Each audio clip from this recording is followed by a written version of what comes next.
আপনি কি হাঁটুর ব্যথায় ভুগছেন? সিঁড়িতে উঠতে কষ্ট হয়, হাঁটতে গেলেই হাঁটুতে টনটনে ব্যথা? আজকের ভিডিওতে আমি বলবো এমন একটি ঘরোয়া উপায় যা অনেকেই ব্যবহার করে হাঁটুর ব্যথা থেকে আরাম পাচ্ছেন।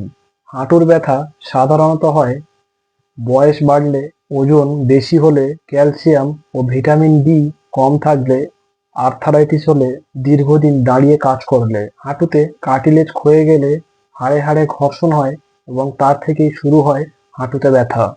ঘরোয়া যে টিপসটি আপনাদের বলবো সেগুলির জন্য কতগুলি উপকরণ আপনাদের প্রয়োজন। ১ নম্বর, ১ গ্লাস হালকা গরম দুধ। ২ নম্বর, ১ চা চামচ হলুদ গুঁড়ো। ৩ নম্বর, ১ চা চামচ মধু।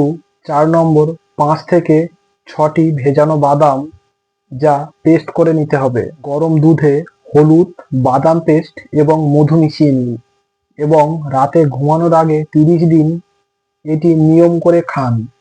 হলুদে থাকা কারকিউমিন হাঁটুর প্রদাহ কমাতে সাহায্য করে। বাদামে ক্যালসিয়াম এবং স্বাস্থ্যকর ফ্যাট আছে এবং দুধ হাড় মজবুত করে এবং শরীরে ক্যালসিয়ামের ঘাটতি পূরণ করে। প্রতিদিন ৫ মিনিট এই ব্যায়ামগুলো করুন।